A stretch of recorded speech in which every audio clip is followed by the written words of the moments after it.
There's a certain niche on DBD YouTube that are these shorts where survivors do something silly or embarrassing and the killers react to it. And the title is almost always something along the lines of, when the killer has personality, or I love killers with personality. There are so many of these. I do enjoy them generally. They don't encourage the us versus them mentality between killers and survivors. It kind of irks me that some of them are super obviously staged. Overall, they're harmless, a lot of nodding and staring at each other. But they have got me thinking. This trait that we assign people so often, the trait of having personality, what does that mean?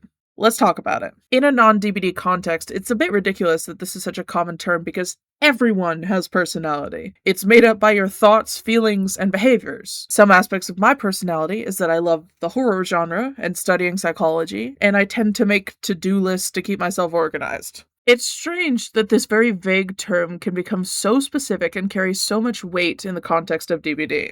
A player with personality, it's almost always about a killer. It means that the killer is doing something nice for the survivors, ranging from staring at the survivor's shenanigans, which does waste time, to outright helping the survivor or letting them go. There's nothing wrong with any of this. I mean, according to this definition, I'm a personality-having killer like 80% of the time.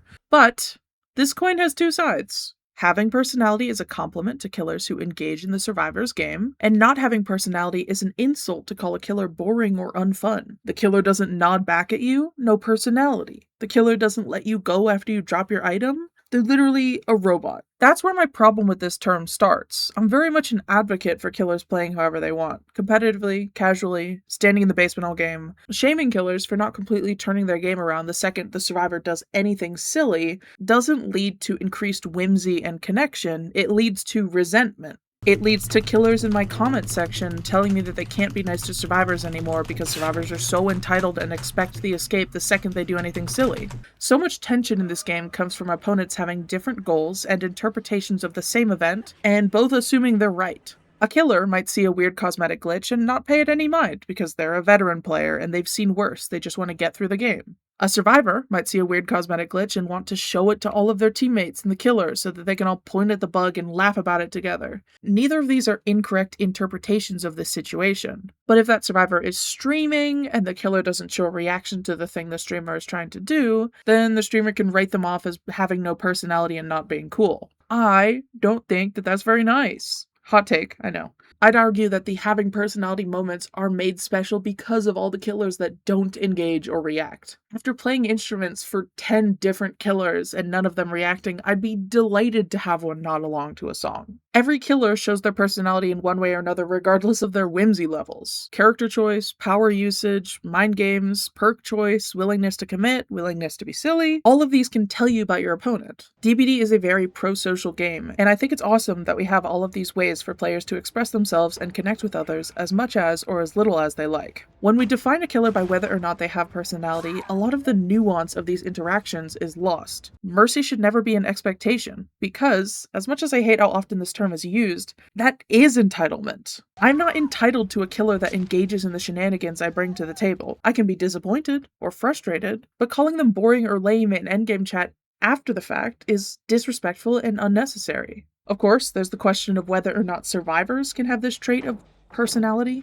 Survivors are absolutely capable of charm and whimsy, but the way this term is used, a key component of it is mercy. There are certainly times when the survivor team gets the upper hand over the killer, but mercy wouldn't look the same as the killer sparing a survivor. So, generally, I don't think survivors have personality in the same way that we talk about killers having personality. Now, I've shared a lot of my own thoughts, so let's take a look at what my community thinks of players or killers or survivors with personality. I got a lot of paragraphs, so this will take a minute to get through. Some people answered by sharing their definition of what having personality looks like, which is like being goofy, nodding, booping the snoot, interacting with the other side that isn't standard to the gameplay. These definitions ranged from specific actions like reacting to a survivor being sandbagged, to something as general as having fun while in the game. Some folks acknowledged these interactions could easily be misinterpreted as toxicity, or just interpreted as toxicity, and I completely agree with that. Teabagging, nodding, and gesturing could all come off as being toxic.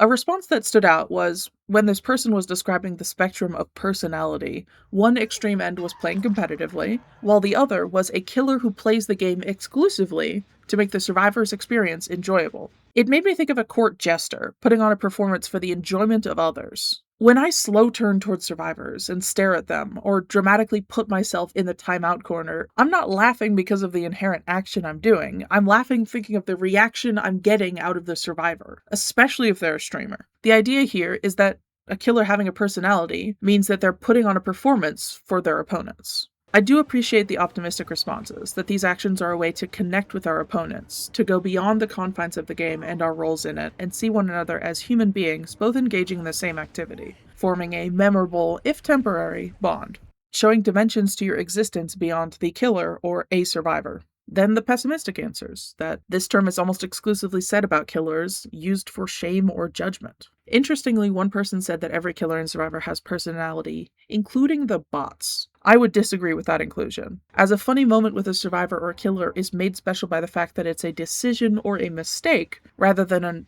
error in an AI's code.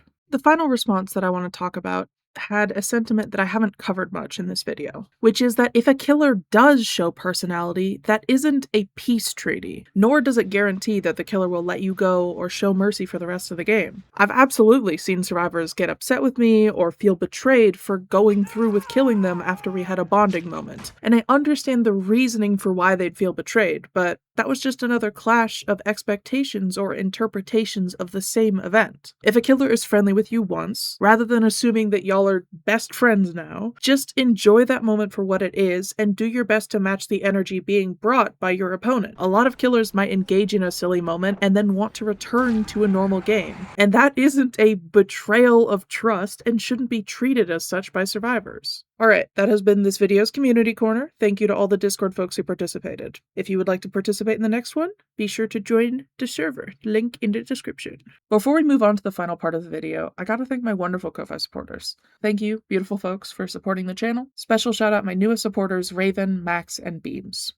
Writing this video has honestly been difficult because there are so many avenues and tangents to explore. I want to be optimistic and encourage whimsy and tell you that killers and survivors alike can show personality, and it's purely a way to connect with opponents. But that's not the complete picture, because this game is nuanced and complicated in the social dynamics between killers and survivors, veterans and new players, competitive and casual players, and every other box that we put ourselves in. This term is used more about killers, and can be used to shame them. Positive connection isn't guaranteed to happen when you nod at a killer or a survivor. The other person can see it as toxic or taunting. I imagine there will be some competitive folks in the comments sharing their thoughts about how it's meaningless when a survivor nods or drops their items, and killers should just play the game normally. And that is just shaming in the opposite direction. I will continue to hold the stance that yes, you, dear viewer, your fun is the most important deciding factor in how you play. And I promise you that you can't shame your opponent into being whimsical. That leads to killers gritting their teeth and DCing or going AFK when survivors are silly when they want a serious game, feeling trapped by circumstance and afraid of judgment. It's me. I'm killers. That's happened to me. You can make fun of me for that, but this terminology that we've created contributes to the shame and the peer pressure that people face to play a certain way. These games, these trials, exist as an escape from the horrors of reality. Seriously, it is crazy out there. And I made this video to remind myself, and you all, that we shaped this escape. We cannot and should not attempt to control others' actions and opinions. We can only find our own joy in the fog. So go out there, play whoever you like, however you like. Friendly, competitively, casually, whatever mix you want. Find your own joy in the fog.